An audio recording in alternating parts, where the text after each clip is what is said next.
Okay, now we're talking about acceleration and equilibrium. So acceleration in a car would cause what to happen? So the cilia and the maculae of the vestibule to bend backwards. So again, think of you sitting at the car at a red light and then you're gunning it to go to the next light. Your head's going to fly back.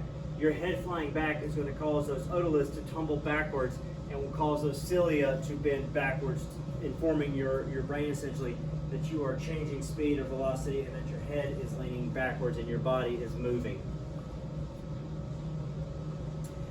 If I turn my head swiftly to the left to look over my shoulder, the fluid in the semicircular canal will do what?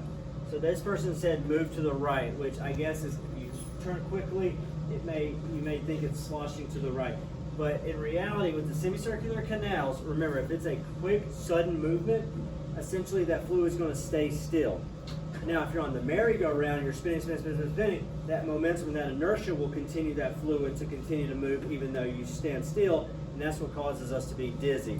But overall, you don't want, any type of movement like this, you don't want to have to sense that you have to keep going because we would be dizzy all the time, and that would be a miserable situation. In addition to the functions of the inner ear, which remember inner ear or hearing and equilibrium, the ability to maintain equilibrium depends on what? Remember, it's vision and proprioception. So equilibrium essentially takes three things. To maintain equilibrium, it takes the inner ear, the semicircular canals, and the vestibule. Vision, so we have to have sensory input through our eyes, cooperating with that, as well as proprioception.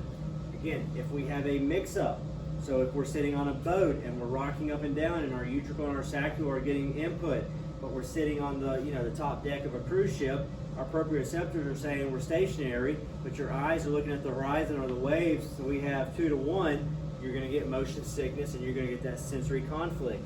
If all three are working together, you'll be completely fine. Nystagmus, by our definition, again, nystagmus is, yes, the fluttering or the flickering of the eyes when they look off to an angle. But for our class, it's the reflexive movement of the eyes in response to real or perceived movement of the head. So essentially, if I'm going to start turning to the right, my eyes want to go to the right. If I'm turning to the left, my eyes want to go to the left. Receiving differing information about movement from the vestibular apparatus and your eyes could potentially result in what? Nausea or dizziness. That's the sensory conflict.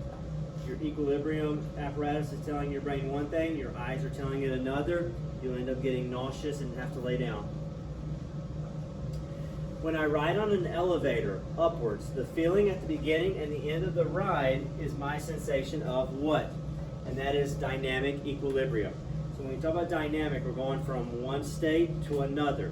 So when you first get on the elevator, and let's say we go to floor 20, when you feel that initial zero movement to that lifting motion, that's dynamic acceleration or dynamic equilibrium. Your sacral is going to feel and sense that movement.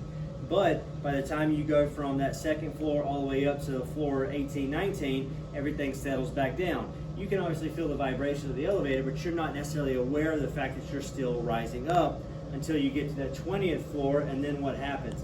You do that little bit of a bounce, right? Because your momentum in your body is used to going up, then the elevator stops, so those otoliths start to rock upwards, and then they have to come back down, which is why you can watch anybody, especially kids. Kids love to do it because they try to jump at the same time.